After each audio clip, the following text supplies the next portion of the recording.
Salut à tous, on se mardi, c'est bien ça, mardi 24 octobre 2017. Alors j'ai le plaisir aujourd'hui d'être avec notre ami Lancelot. Ouais, je lui ai dit écoute Lancelot, je fais des débats là, depuis quelques temps dans la cave, le hadith, Coran et tout. Il m'a dit j'ai entendu, il m'a dit t'arrêtes tes conneries Meda. Il m'a dit là je te reconnais plus. Qu'est-ce que c'est que ces débats? C'est un viol de la... Non, je dis faut que j'aimerais pouvoir débattre avec toi parce qu'il y a des gens en réalité. Il y a des gens en réalité qui me disent oui, mais est-ce que Lancelot pourrait nous donner son avis puisqu'il y a une époque le débat il était élevé. Maintenant depuis que c'est toi qui en parles Ahmed, ça va pas du tout. Hein. Franchement, parle-nous football, Neymar, tout ça, mais arrête. Ou alors t'en parles avec Lancelot. Hein, je dis mais fermez-la, c'est Lancelot, c'est mon élève, qu'est-ce que vous racontez? Mais vous êtes fous, ma parole. Hein. Alors, j'aimerais parce qu'il y a une question qui m'a été posée encore hier. Oui, Lancelot avait parlé euh, euh, de la différence entre prophète et messager. Et c'est vrai que c'est lui qui m'a enseigné la différence qu'il y avait entre que je ne connaissais pas. Et donc j'ai le plaisir d'être avec Lancelot aujourd'hui. Lancelot, salut Lancelot, comment vas-tu? Bonjour Ahmed, ça va très très bien, je te remercie. Ah ben voilà, les gens entendent ta voix, ils se disent ouais parce que Ahmed des fois il nous fait des blagues. C'est vrai, je fais le ventriloque. Non, c'est Lancelot qui est avec vous. Non, c'est bien Lancelot, merci Lancelot. Je sais que ton temps il est compté. Et merci d'être avec nous. Voilà, j'aimerais que tu répondes à certaines questions. Enfin, surtout qu'on ait un échange, parce que tu as pu entendre un petit peu les débats que j'ai pu avoir. Enfin, pas tous, parce que je sais que tu n'as pas trop le temps. Et effectivement, j'ai eu beaucoup de gens qui te sollicitent en fait, qui disent oui, il y a des vidéos qui ont disparu et tout, etc., etc. Bah ça c'est tous mes comptes qui sautent, hein, que tu le sais bien. J'ai énormément de sautes de comptes qui ont sauté, et des gens qui me retrouvent plus, qui me disent on n'arrive pas à te retrouver, qu'est-ce qui se passe et tout. Je dis bon, c'est la censure qui frappe. D'ailleurs, j'en profite, hein, pardon Lancelot, je suis un petit peu bavard.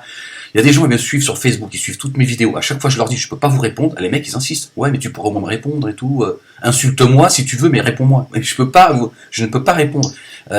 Tous les mois, on me censure mon compte, c'est-à-dire qu'il existe toujours, il est fonctionnel, mais je ne peux pas vous répondre. Bon, c'est comme ça. J'aimerais bien que vous l'entendiez et que vous le notiez sur votre ordinateur en rouge. Voilà. Ahmed ne peut pas nous répondre. Par contre, je vous entends, j'entends. Vous pouvez m'appeler sur Messenger, si je réponds pas, faut pas se formaliser.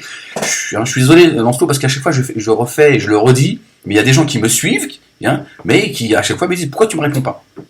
Voilà, voilà. Bon, allez, rentrons dans le vif du sujet. J'ai été un petit peu long.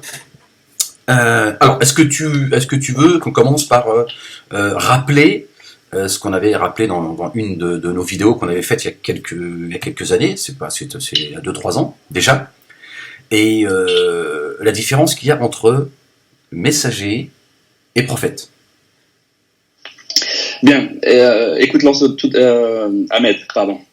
Tout d'abord, merci infiniment de ton invitation. Bah, c'est nous qui te remercions. Donc ça, je suis honoré d'être avec toi aujourd'hui et avec ton public. Donc, tu voulais savoir la différence entre le prophète et le messager. En réalité, ce qu'il faut comprendre, ce n'est pas qu'il y a une différence entre ces deux noms dans le Coran, mais ce qu'est véritablement la position de chaque mot et chaque lettre dans le Coran. C'est-à-dire que les théologiens, depuis toujours, ont mis en place une règle qui est que les mots qui veulent dire les mots qui se ressemblent dans le Coran veulent dire la même chose, et certains mots sont synonymes. C'est-à-dire qu'en réalité, qu'ils admettent qu'il y a, dans le Coran, il y a une synonymie. On appelle ça la synonymie. C'est-à-dire qu'il y a des synonymes dans le Coran. Or, quand on étudie le Coran uniquement, je te dirais même exclusivement le Coran, et qu'on crée des liens, des corrélations entre les mots, on se rend compte que le Coran, que dans le Coran, il n'y a aucun synonyme. Que s'il y a un mot qui a une lettre qui diffère d'un autre mot, ce n'est pas le même mot, ça n'a pas le même sens. Donc, quand il s'agit du messager et quand il s'agit du prophète, quand Dieu dit à Mohammed prophète et qu'il lui dit messager, ce n'est pas la même chose. On n'est pas en train de parler du même caractère de la personne. C'est une même personne, mais ce n'est pas la même fonction. C'est exactement comme si vous aviez un chirurgien sur une table d'opération avec toutes ses infirmières autour et qu'il comment